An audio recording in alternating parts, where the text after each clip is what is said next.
The laughter was sharp, bouncing off the polished marble floors of the crowded atrium. "Hey, old man, nice boots. Did you pull those out of a dumpster?" One of the young contractors sneered, his voice loud enough to draw a circle of curious eyes. The janitor paused, his back still bent over the mop, the scuffed leather of his boots peeking beneath frayed navy blue work pants. He didn't speak. He didn't need to. The boots had already told his story. Only no one was listening. Another man chimed in. "Must be his granddad's from the war.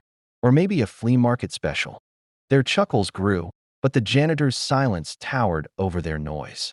He straightened, slowly, revealing his weathered face, the deep lines carved by years of sun, sand, and storms. His gray eyes, calm but distant, passed right through them, as though he'd seen worse things and survived them. His name was Samuel Briggs. And though none of the men knew it, those boots had crossed deserts under gunfire, soaked in blood. Not his own, and once, in a foreign village no longer marked on any map, had carried him through fire to drag 3 soldiers to safety. The leather was cracked, but it was sacred. Samuel wore those boots because they were the last thing his best friend had ever touched. Years ago, Sam had been a decorated Army Ranger, respected, fearless, and the first through the door.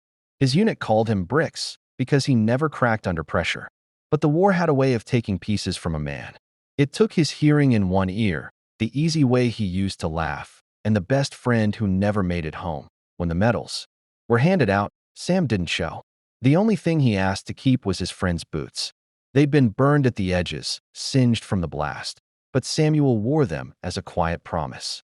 Every step he took in them was for his fallen brother. After the uniform, life grew small. The battlefield was traded for empty hallways and silent mop buckets. There were no applause, no salutes, only the slow squeak of his cart's wheels and the occasional nod from those who barely noticed him. He was invisible, and for the most part, he was fine with that.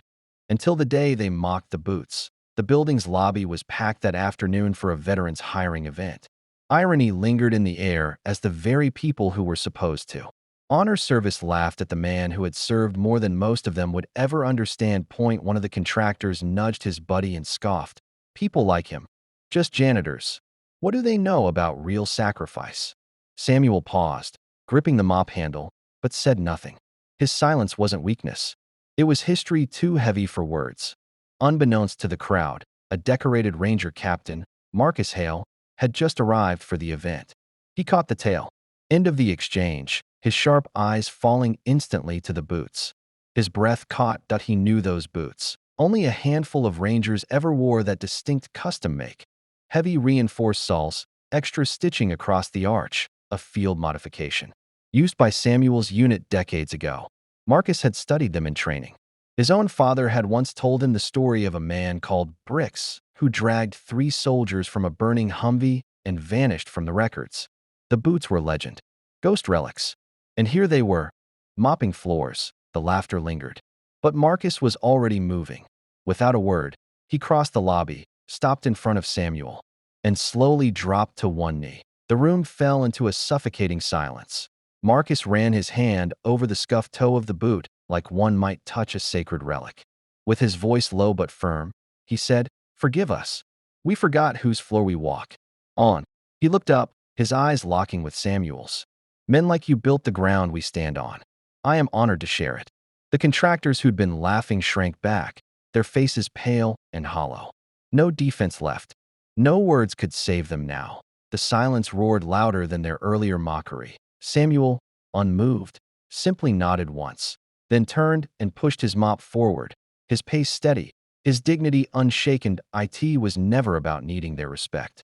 It was about reminding them they didn't have the right to deny it. Someone in the crowd whispered, "He carried the war home on his boots."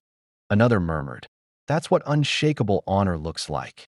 In the hours that followed, the story spread like wildfire across the event.